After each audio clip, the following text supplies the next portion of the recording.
I'm Sandy Chadha. I'm CEO of Supreme.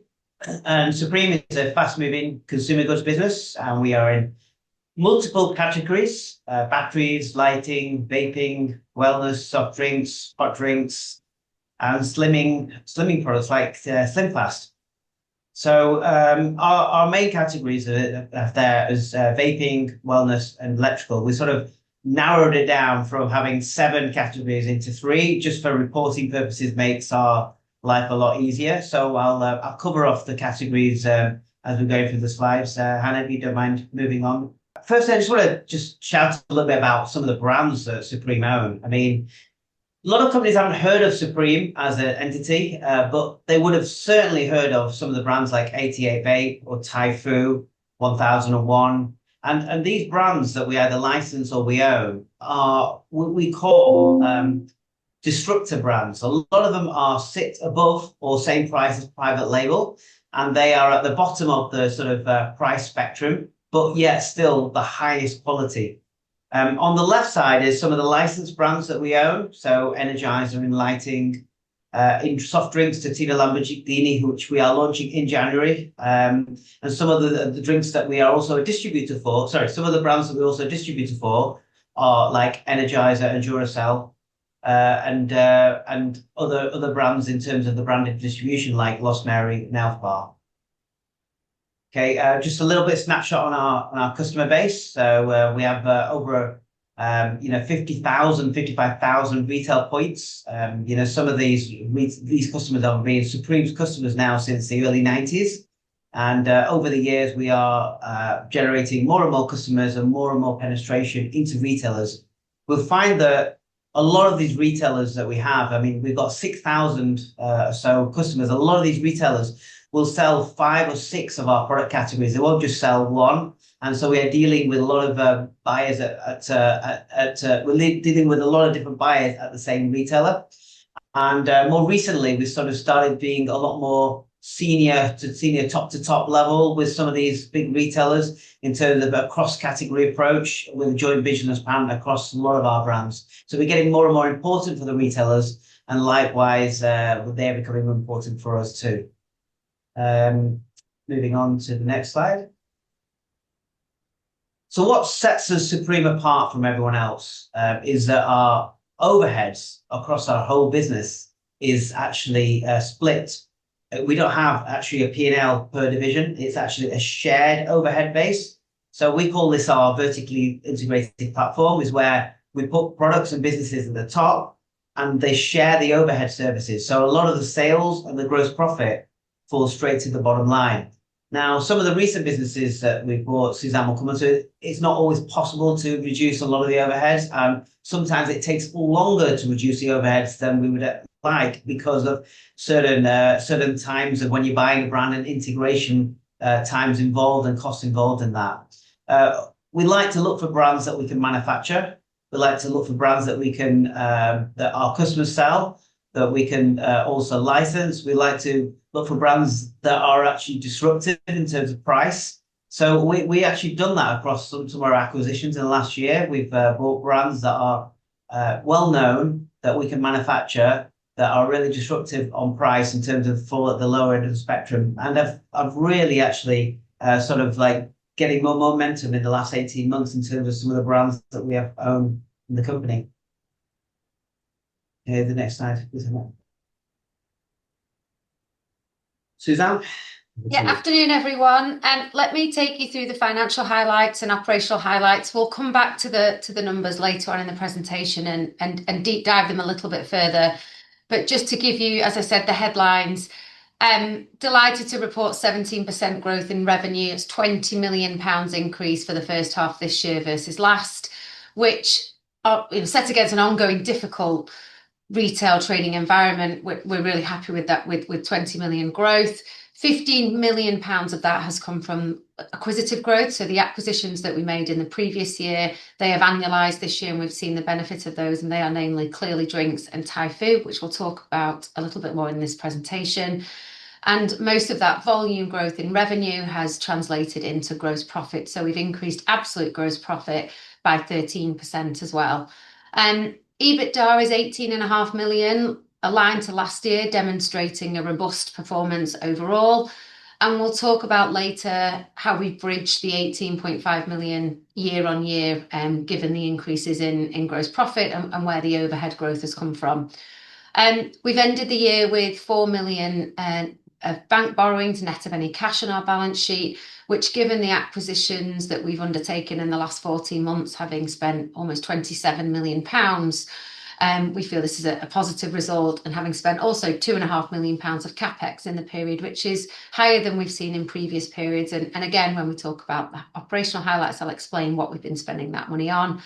And post period end, you'll know that we also acquired SlimFast, so that M&A spending spree carried on into the second half.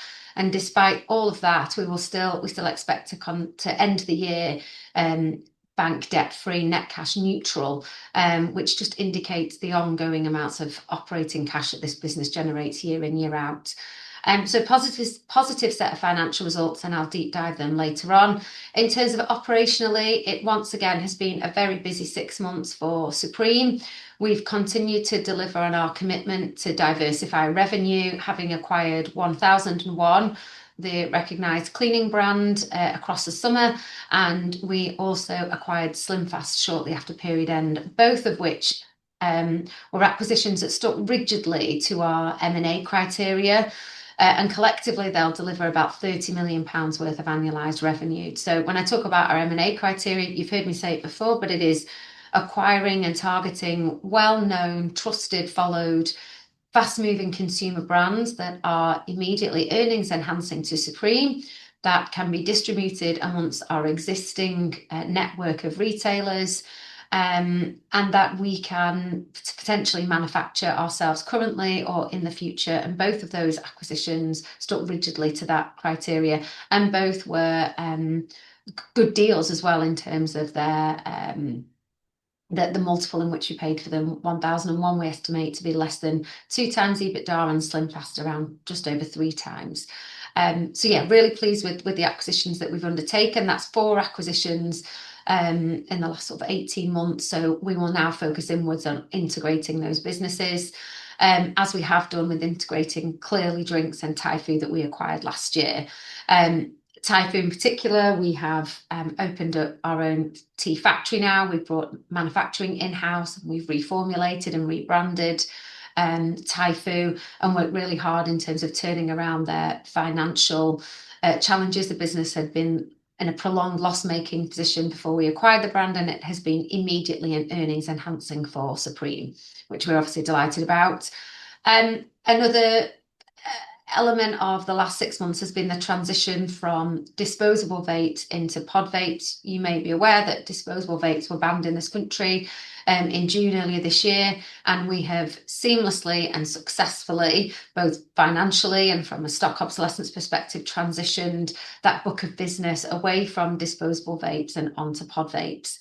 And finally, we've also been busy innovating. So we have worked really hard across our brands and actually collaborating across the group. So our soft drinks business and our wellness category have got together, and born out of that have been a number of functional hydration drinks, vitamin drinks, and most notably Juicy Protein, which is now launched in the Far East and will launch imminently in the UK. And also our soft drinks manufacturing capabilities and talent have combined with our tea brand Typhoo, and we are now in the process of launching Typhoo iced tea. So those collaborations, that innovation doesn't happen overnight. It takes a lot of hard work. There's a lot of testing that has to be done to get these brands to market, but we're really pleased to see some of this now kind of coming to fruition. So between the M&A, the transition in vaping, and the ongoing innovation that we see across the group, we've been very busy this last 6 months. So in terms of Typhoo in particular, I think I've just touched on it there. As I said, we bought this business 12 months ago out of administration. In fact, as we were doing this roadshow this time last year was when the news hit that the brand had gone into administration. We bought this business in just over 3 days. You'll remember that we bought the business for £10 million, but £7 million of that was actually the stock and the debtors that came along with the acquisition. So really the brand and the book of business cost us about £3 million. We expect it will turn over annually upwards of £15 million of revenue, and will generate incremental amounts of EBITDA for the group. But really, the focus for this 6 months has been more strategically and operationally in terms of rebranding and reformulating the Typhoo brand. What you see here on the screen is really how the brand looked many years ago, and we've now brought that back to the original ooh in Typhoo, like a strapline, and it just looks much more comfortable on shelf. We've invested in innovation, having launched now a gold blend, a decaf SKU, and also you see here the iced tea. And most importantly, having begun in-house manufacturing and bringing some of that supply chain onshore and opening up the supply chain in terms of the tea gardens in Africa that we're working with, we've managed to bring the brand back to profitability almost immediately. In the 6-month period under review here, we have carried more costs than we would expect to on an ongoing basis. We've carried the talent and the expertise of the people that we inherited whilst we really learn our craft in the tea market. And now we start to transition away from that and lean more into Supreme's existing vertically integrated platform. And that's where you really start to see the overhead synergies on an acquisition like this. On to the next slide. In terms of SlimFast, so this actually is a post-period end acquisition. We acquired SlimFast just last month. SlimFast, hopefully you will all be aware of the brand. It's been around a long time. It, again, go back to our M&A criteria. It's a very recognised, well-followed brand. It has great distribution amongst our existing customers, but also has a lot of potential with other customers that we currently work with that don't stock SlimFast. The most noteworthy elements being international. So we've already had some inbound inquiries internationally from within Europe and further afield. And also within the convenience channel. SlimFast doesn't exist currently in the SlimFast in the convenience channel, so there's plenty of distribution opportunities. In addition, we are a powder manufacturer, you'll know that, and we've also been fitting out and kitting out a brand new powder facility that we expect to open in the spring, for which the powdered SKUs within the SlimFast range will form part of that manufacturing facility. So there's plenty elements, whether it's overhead synergies, whether it's manufacturing scale, whether it's cross-sell within distribution, but for a number of reasons, this brand fits seamlessly into the portfolio that Supreme is building. If we move on to the next slide. And then also we talked briefly about the acquisition that we did in the summer, the acquisition of 1001. 1001 is primarily a carpet cleaning and carpet freshness brand that's been around a long time, previously owned by WD-40. Again, has good distribution amongst some of our existing customers, but has some promise with other customers that it currently doesn't exist in. It's been a little bit neglected in terms of it's been a small part of a much wider portfolio at WD-40, and we can see that there's definitely innovation opportunities within this range that just haven't been explored up to now. 1001 were not a manufacturer of these cleaning products.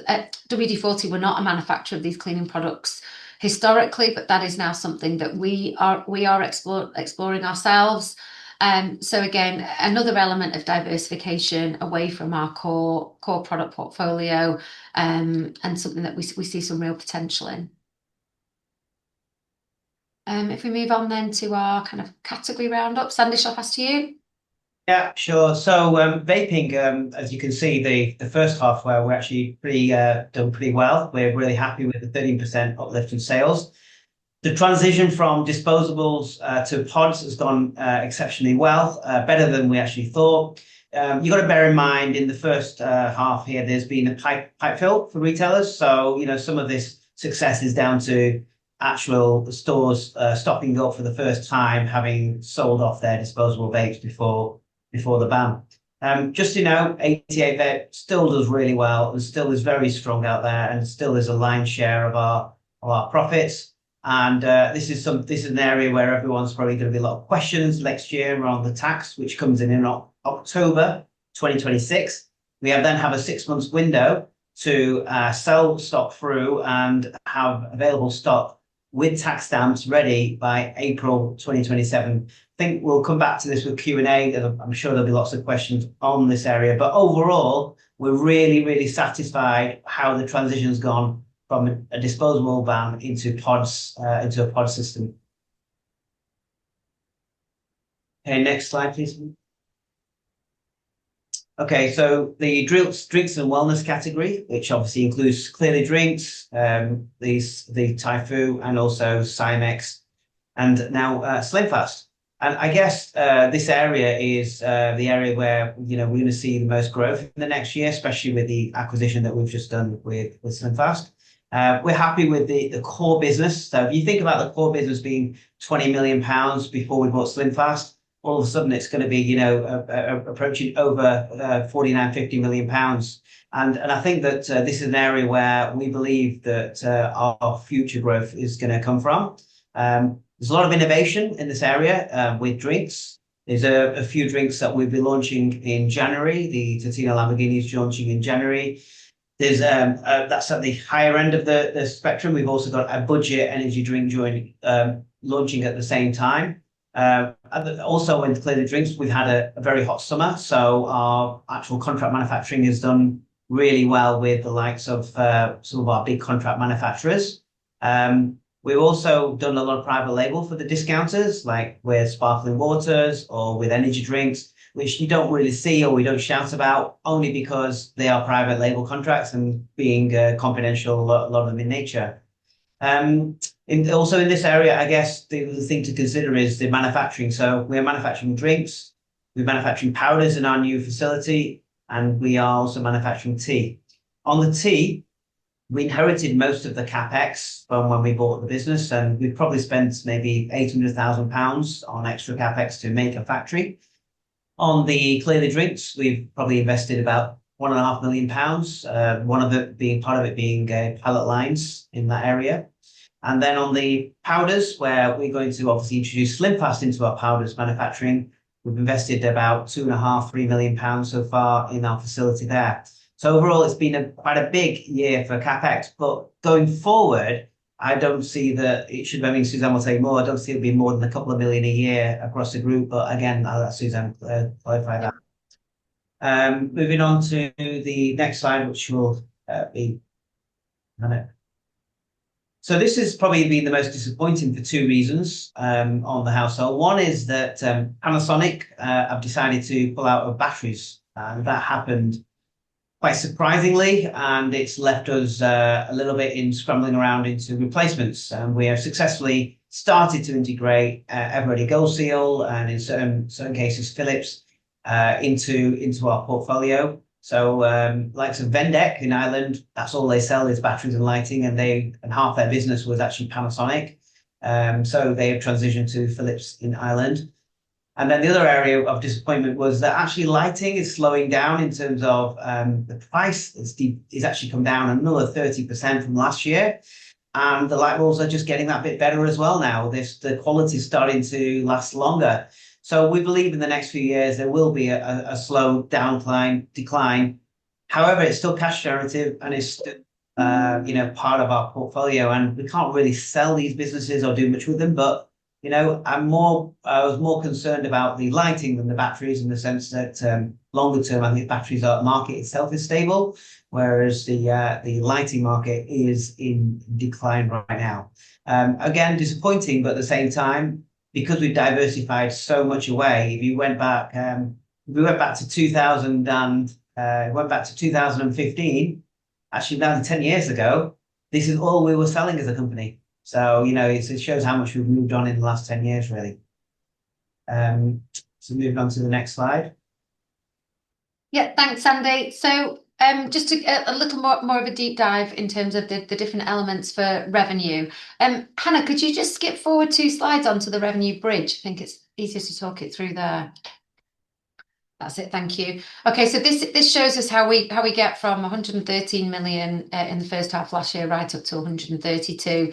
As I'd said, that 20 million is a result of the acquisitions that we made in FY25, the full year impact of those. So 8.3 for Clearly Drinks and 7.1 for Typhoo. So spot on in terms of where we would expect those businesses to be at this time of year. And then in the red, there is electricals, as Sandy said, batteries and lighting having declined as we'd well signposted for lighting in particular. As Sandy said, light bulbs have never lasted longer, and they've also never cost so little to buy as a consumer, which as a distributor just makes life increasingly hard to kind of keep up pace. And on batteries, as Sandy mentioned, Panasonic have exited the battery market, especially particularly in Europe. And now we're in the process of transitioning customers over from the Panasonic brand over to Everready Gold or even to Philips. So there's some disruption in our battery revenue there, which we see under electricals. So that means that take those elements away, that means the core business, everything else that's left, has grown 10.5 million. And the stars within that the core business there has been within wellness. Aside from any acquisitive growth, the core kind of legacy brand within there, which is Cymex, has grown 10% year on year, £1 million of incremental revenue. As a reminder, that's a brand we bought back in 2021 for 1.4 million. This year, Cymex will contribute almost £10 million of revenue to the group. And most of those products are manufactured, so at really decent gross margins as well. And then the remainder of that growth really has come from vaping. So that is a standout performance in terms of the disposable vape to pod vape transition that Sandy said has gone better than we had expected. It's buoyed a little bit by the fact we have this one-time pipe fill revenue. So there's probably 7, if not maybe 8 months worth of revenue within that 6-month period because of the surge of sales that had to happen immediately before the ban. And we won't see that in the second half, obviously, but that's definitely helps with the core revenue growth. And then the rest of the vaping categories remain solid, and we've seen some growth within our cleaning category as well that we now report within electricals and household, aside from the acquired cleaning revenue of 1001. And so they're the building blocks that make up the revenue bridge. If we then go back to the income statement, sorry, Hannah, if you go back 2 slides. So in terms of absolute amounts of gross profit, you'll know that we talk more about absolute gross profit than we do about gross profit as a percentage of revenue. 13% increase year on year, which is largely a result of the incremental sales volume that we have reported. As a percentage, it has come down from 30% to 29%. In vaping, that's a result of the pods being a lower gross margin percentage than their disposable counterparts. Disposable vape was almost at 20% margin, a little bit higher, and the pods are down at the low teens as it stands. Now, as we become more proficient in shipping and buying and distributing the pods, I expect that as the disposable did, that the pod margin will go on a journey of expansion over the next 1 to 2 years. Also within gross margin, we've seen the blended gross margin within wellness reduced slightly, and that's a result of sales mix. That category has doubled this year to last, and it's gone through a substantial amount of change. A lot of the margin that we've derived from Typhoo has been diluted by fair value accounting adjustments that we're required to make on some of the acquired stock, which we'll see improve in the second half and into next year, and as well as the tea manufacturing facility really finds its feet and drives scale through that facility going forward. So with incremental amounts of gross profit has come incremental amounts of overheads. So we've spent £4.3 million more on overheads in this half year versus last, which is quite a leap. And almost 3 million of that has come from the acquired businesses. So let me just take each one in turn. So Clearly Drinks first and then Typhoo. Actually, no, Typhoo first. So Typhoo's overhead base that we inherited initially was made up of 2 key factors: people and third-party logistics, third-party storage costs. So the people, we inherited more than 20 people from Typhoo, and we worked with a lot of those people for a prolonged period whilst we learned our craft within tea and we understood the market, we settled the customers, we re-engineered manufacturing and brought that onshore. Now, as we have done historically with other acquisitions, now we've leaned in more to our existing vertically integrated platform, our own back office support functions, which means we need the people that we inherited less and less, and that's really when the synergies start to grow. And we'll see that going into FY27 as well, as we at that point move away from third-party logistics is the plan. And so most of the overheads that you see within Typhoo are temporary in nature. Within Clearly Drinks, however, Clearly Drinks is based up in Sunderland. It sits above 3 boreholes into the ground where it extracts the spring water that it uses within its soft drinks manufacturing processes. We can't move that business. We don't plan to. We physically can't. And so its cost base is largely permanent, and it's centered around that independent business that operates up in the northeast. And then in addition to the overheads that come with the acquisitions, there's also been some discrete investments into the core business. We have investments in the variable cost elements, so the things that grow in line with sales, distribution costs largely, carriage, postage. But then there's the required increases, so national insurance, increases in living wage, inflation. But then specifically, we've made some discrete one-off investments into our senior management layer, specifically within sales, within new hires to grow our business more internationally and just to evolve our sales function. If you then go further down the P&L, we have some adjusted items, which, as is always the case, is our movement in forward contracts, share-based payments, all of which are routinely reported within adjusted items. Increasing amounts of depreciation and amortization. We've become more capital capex sort of heavy as a business, particularly following the acquisition of Clearly Drinks. It's a highly automated, accredited manufacturing facility, which we have invested in this year to derive incremental revenue, particularly around the pilot line. And we've also built out and fit out a tea manufacturing facility, and we're also in the process of kitting and fitting out a brand new wellness facility. So we are certainly in the investment phase within our business. Is this the go forward kind of profile of capex? As Sandy said, no. I think historically we would spend about £1 million on capex a year. It's probably closer to 2 a year now that we have more facilities, more plant and machinery. But do I expect it to be as high as it has been in the last 12 to 18 months, kind of as a new norm? No, we've definitely been through an investment phase. If we move on to segmental, onto the next slide. So I think we've covered most of this, but just to sum up, vaping revenue grew 13%. And as it says here, underpinned by the transition from disposables to pods. As Sandy said, it's gone much better than we'd anticipated. And aside from that, the rest of the category has performed well. It's been a solid performance. Drinks and wellness, it's doubled. The category is recognisable compared to where it was last year now, with the addition of soft drinks and also tea. But the underlying sort of core business also performing well, particularly in terms of Cymex. And then electricals and household, as we've said, we've now had the addition of 1001, but that's been offset by reduced volumes across lighting and batteries. Let's have a quick look at the bridge on EBITDA. I think this just illustrates the movements year on year, that shows that whilst we are flat year on year in terms of EBITDA, there are different elements to consider, which is the incremental contributions from Clearly Drinks and Typhoo, offset unfortunately by the decline in electricals, but then complemented by the growth in the core that we see fall all the way down to EBITDA, but then those discrete investments that I talked about, so national insurance specifically, and the distribution and marketing costs that come along with just selling more product. Now, if you move to the balance sheet, there's not much to say specifically on the balance sheet here, other than just a nod to the investment into working capital. You'll see that stock is higher this year than it was either at the end of last year or even this time, at the end of the period, or even this time last year. We have acquired since this time last year, so where the 10 million increase is, we've got Typhoo now on top of that, which is finished goods and raw materials, not forgetting, as the manufacturer of the tea now. We've acquired 1001, so there's £1 million of stock there.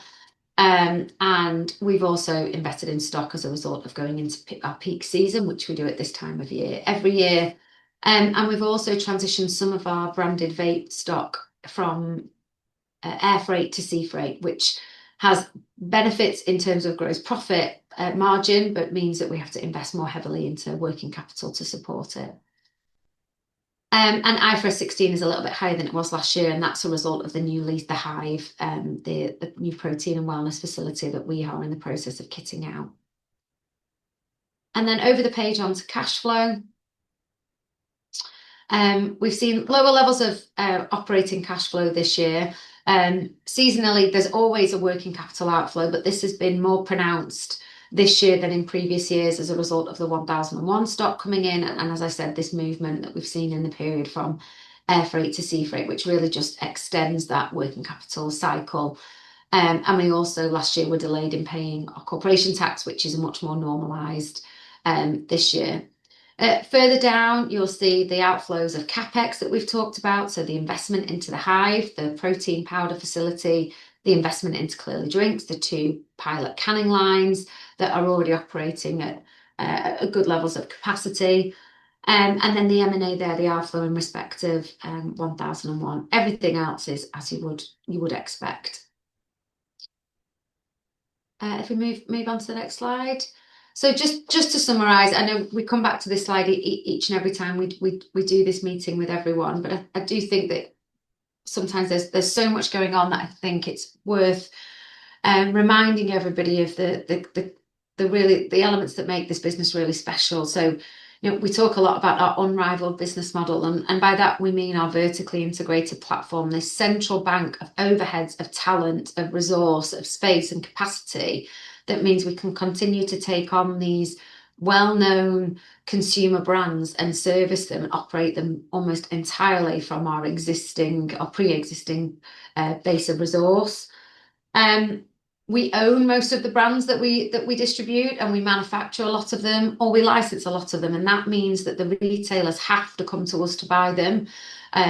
Our customer base and our revenue base is not transient. It's not subject to marketing spend or changes in market dynamics. Our revenue is very sticky. It's not contractually recurring revenue, but it's probably as close as you would ever see in terms of the order patterns that we see from our big customers week in, week out. The business has strong historic rates of revenue growth, of good levels of gross profit, and also cash generation. We'll skip over high quality management team. We'll let you guys decide whether you think that we are or we're not. Our M&A becomes an ever increasing part of our growth strategy. We talk a lot about the criteria that we follow, and we stick really rigidly to only going after brands that we know we can service from that platform I just talked about, that we know we can manufacture, that we know will be earnings enhancing for Supreme, and that we know that we can pick up for a really good price. And also, we get asked a lot about what makes our products successful, because we don't see that you spend a lot of money on marketing, and the answer is we don't. We stay really fixed on value, on being disruptively priced, and the way that we can offer these products at disruptively low prices comes back to all those previous elements I've just talked about. The fact that we are driving down our cost to serve on an ongoing basis, that with scale of manufacturing means incrementally we are driving down our cost to manufacture, and therefore the prices that we can offer these products out. That means they sit on shelf with really great distribution at really disruptive, eye-catchingly low prices, and that's really what drives the success of the business. And then diversification. This year, I think more than ever, is something that's been a commitment we've really delivered on. Only about half of our revenue currently comes from vaping, and if you'd have looked at our business 2 years ago, it would have been much more like 70-75%. So we've worked hard to diversify and de-risk our portfolio. We don't over-rely on one particular product or one particular customer. And as we've seen this year with the decline in electricals, that diversification, we're really reassured that that is the right route for this business to follow. If we move on to the next slide, in terms of then looking to the future, so the next 6 months, well, we've started the next 6 months, October and November have traded well. We've continued to do particularly well on our branded vaping category, where we have been particularly cautious in terms of our forecasting. Strategically and from an integration perspective, Typhoo and Clearly Drinks are exactly where we expected them to be at this point. and I suspect we'll follow a similar trajectory for 1001 and SlimFast. We are kind of in deep integration mode now, with 1001 and SlimFast and coming out the other side of Typhoo and Clearly Drinks. But I think you may hear less of us in terms of M&A for the next 6 months while we ensure that these businesses are seamlessly integrated and really optimally performing for the group. That being said, acquisitions will remain a core driver for growth. It has been for the entirety of this business's journey on the stock market, and I don't see that changing, but of course it comes in waves. There's a lot of change on the horizon in terms of the UK vaping market. We have some tax coming in this time next year, which we are well progressed in terms of making our adaptations operationally and the dialogue that we're having with retailers.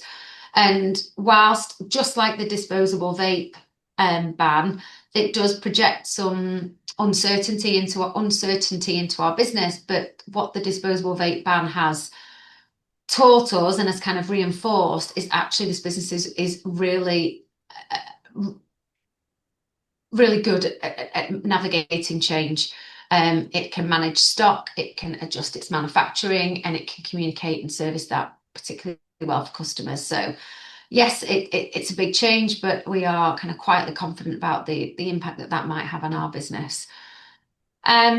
And then innovation just continues to be a key point of our business and will as we go into the second half. I think the acquisition of Clearly Drinks has really pushed that further. Having the ability to lean on that kind of talent internally into our business rather than having to deal with external parties makes that innovation process so much more slicker and makes us more agile. So a lot for us to deal with going into the second half, especially with the decline in electricals and the margin differentials between pod vapes and disposable vapes, but also lots to look forward to as well. We have a number of questions, so let's make a start. Can you talk a little bit more about the timeline for drinks and launching new products? Obviously, FC UK and Bench were announced a year ago. What's been happening over the last year with them? Yeah, so a lot of our drinks, you got to remember when you launch a drink and you put it onto the market, everyone's not going to buy it straight away. You know, so most supermarkets only have a window twice a year, maybe once or twice a year. Discounters, again, scrambling for space in terms of, Christmas coming. So we have Juicy Protein launching in both the biggest two discounters in the UK, Home Bargains and B&M in January. They're going in FSDUs and in the fitness event. We've also launched in Hong Kong as well. In January, we also launched in Totino Lamborghini. So far, we've got one retailer with 1,000 stores that's interested in that. We are interested in launching a budget brand again early part of next year, seeing the success of a private label we've done for another retailer. Again, that's not decided on exactly when and how much that's going to do. But you got to remember that anything that you launch and do, you won't get overnight success. It's going to take time to build, to get listings. When you're in the Far East, the decision-making process is a lot quicker and faster. In the UK and in Europe, their decision-making and their launch dates are a lot slower. So we just have to be patient. We're doing everything we can to get things listed as much as we can. Okay, thank you. How has the Juicy Protein launch gone, and has it met initial expectations? Yeah, so we've only launched in Hong Kong because they were so fast in deciding, and Circle K had 400 stores, and they said, yeah, we want it straight away.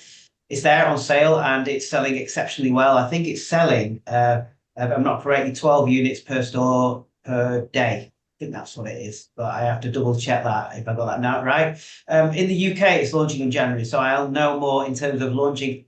It's available for sale for wholesalers and smaller retailers right now, but we'll only gauge EPOS by January when it goes live into 2,000 retailers, and that will be January, the first week of January.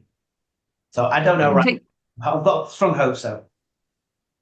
Excellent. And just sticking with drinks for a moment longer, what's the strategic logic behind launching Typhoo iced tea? Obviously, it's a slightly legacy brand associated with older customers, and now you have a youth-targeted drink. Is this why perhaps it hasn't landed in mainstream retail? No, so it's not landed in mainstream retail because it's more of a summer drink, and we're unfortunately with timings. it's here now and available now. We have got cash and carries and wholesalers that are buying this by the pallet, but the retailers have all expressed interest around about February, March time. You've got to remember the reason for launching Typhoo Iced Tea, there is only one other credible brand on the market, and that's Lipton. And we will be disruptive on price.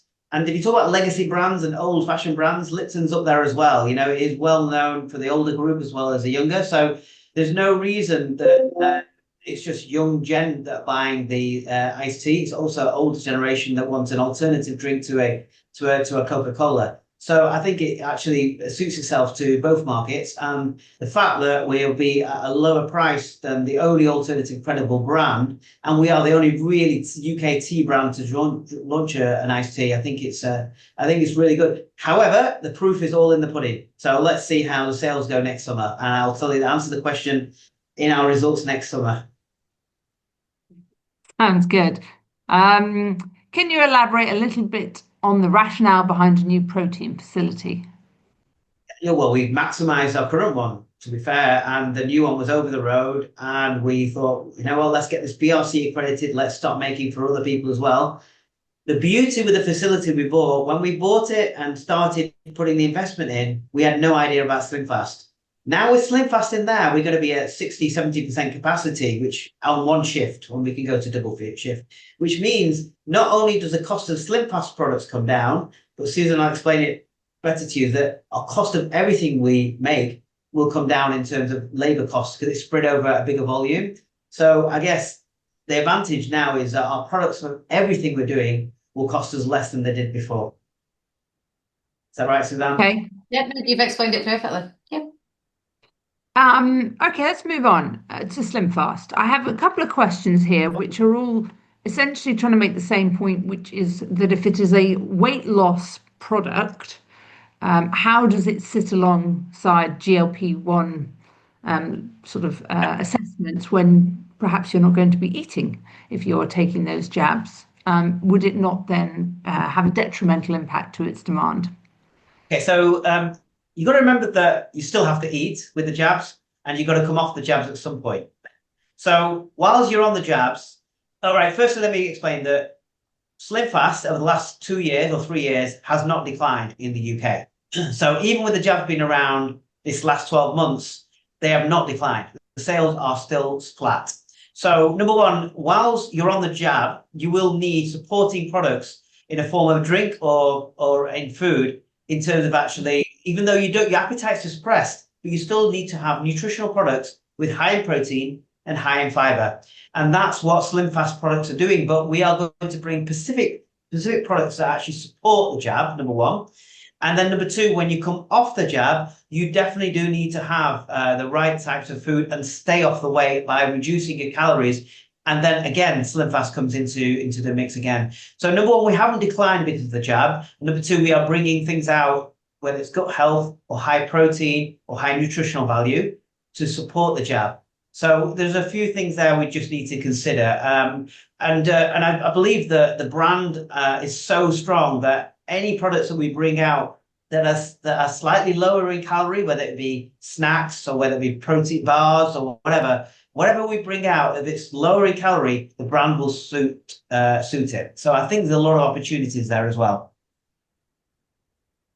Okay, thank you. Moving on to vapes. What are the gross margin differences between core vapes, pod systems, and the old disposables? And why did you decide to cut the price of liquid in pods by 50% compared to disposables? Let me answer the first part first. So our legacy manufactured 10 milliliter e-liquid business, of which we sell tens of millions of bottles each year. That part of our business, the manufactured element, the margins there are upwards of 50%. So that really is kind of the jewel in our kind of gross margin crown, if you like. The branded vapes that we are simply the distributor for, we know that's not a brand we own and we don't manufacture them.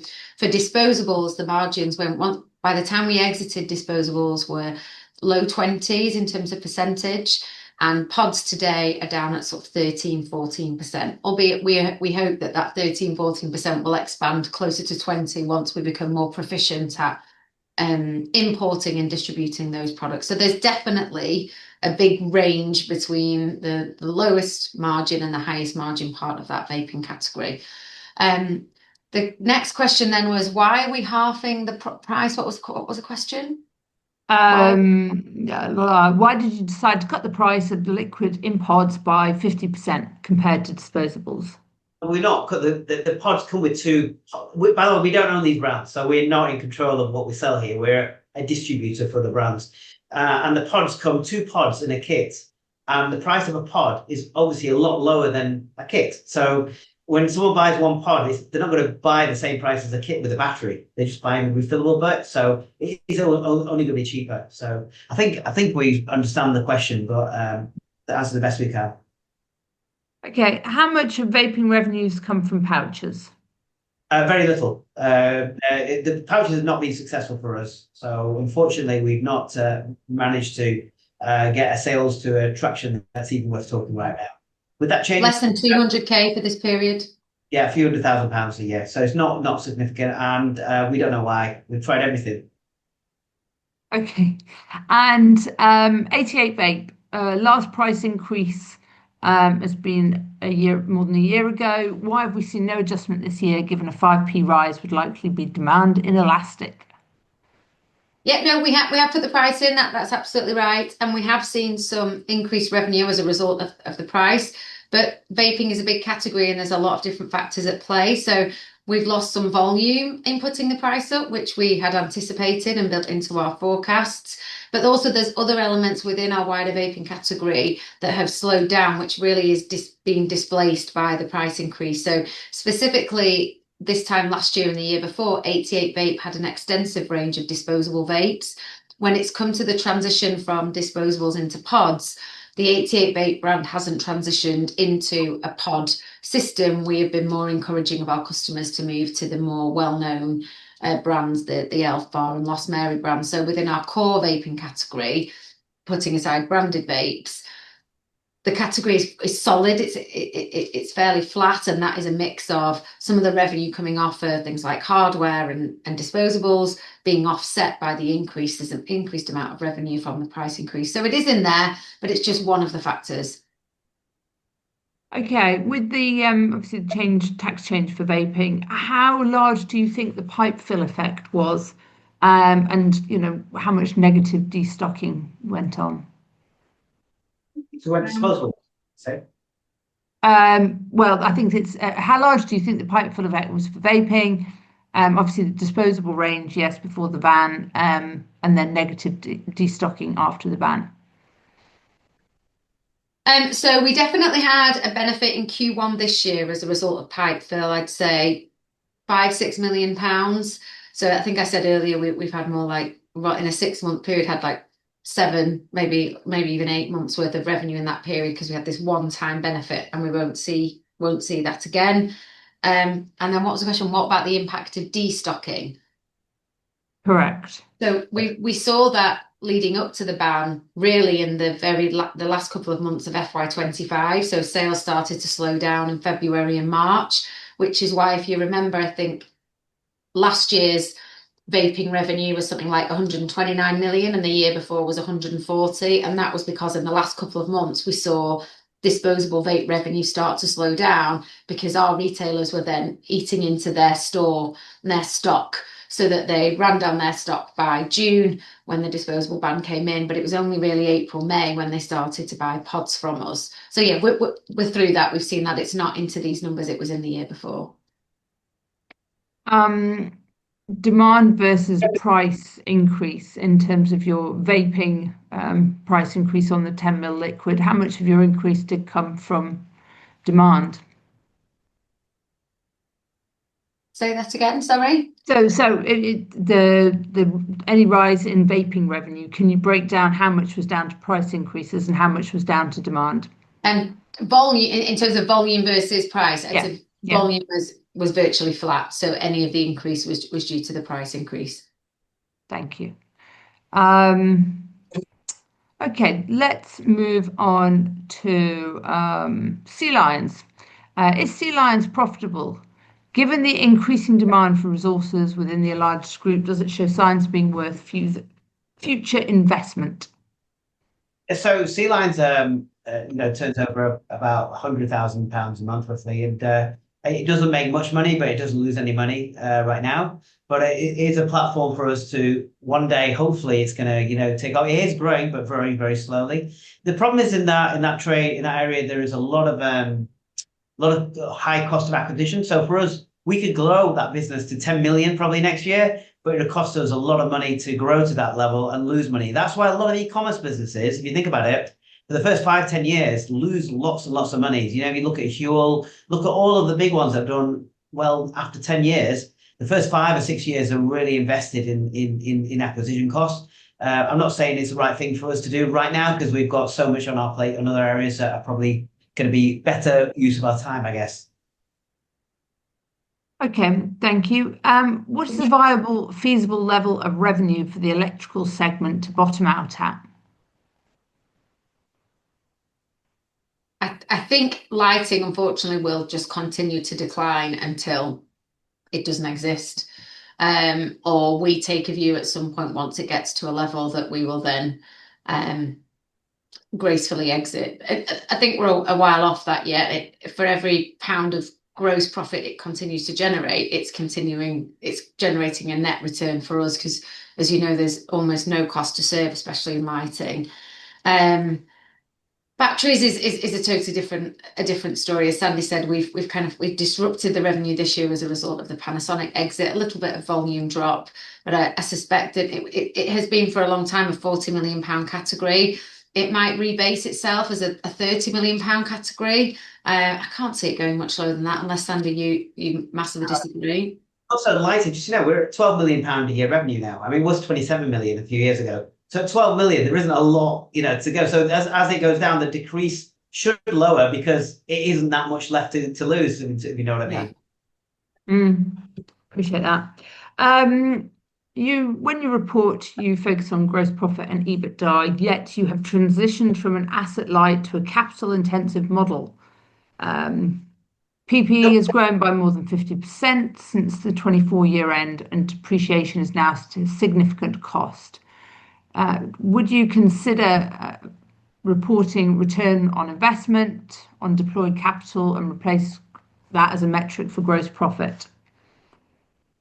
No, is the short answer. I think absolute gross profit is the key metric that this business is run by on a day-to-day basis. If Sandy was looking at return on capital every day rather than gross profit, I think we would lose our minds.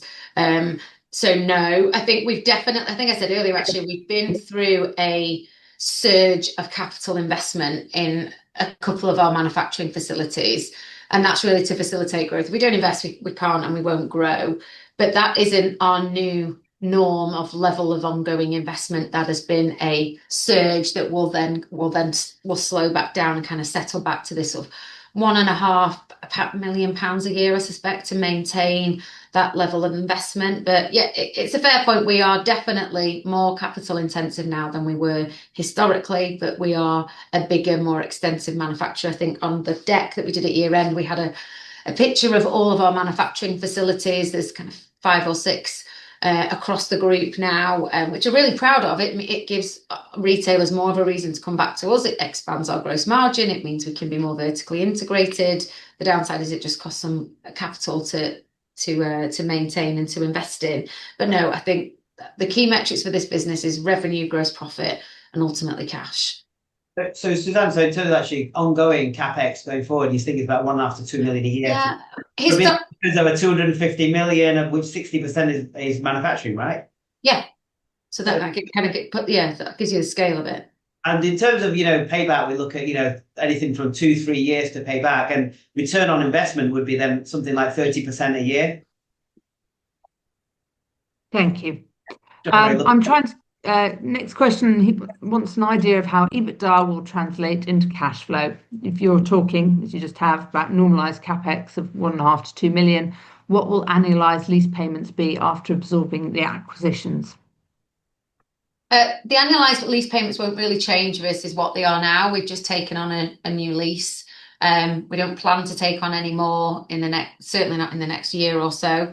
In terms of our EBITDA profile, in terms of operating cash, I think you can see what our annualized level of dividends are. People can work out what tax we need to pay. In terms of working capital to support growth, we've always talked about investing 15% of our revenue back into working capital. So for every pound of revenue we add onto the top line, we'd need to invest 15p back into working capital to support it. Those metrics haven't really changed as a result of all the acquisitions that we've done recently.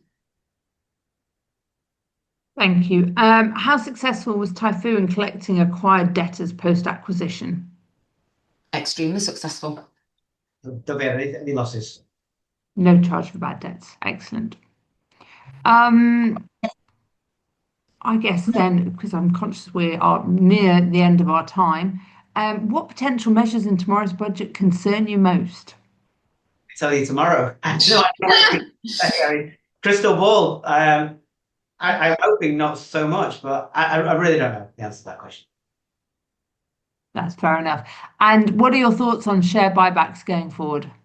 Now, we've always thought it's not the best use of capital. I mean, I already own nearly 57% of the business, so just it means my shareholding is getting more and more towards a private company.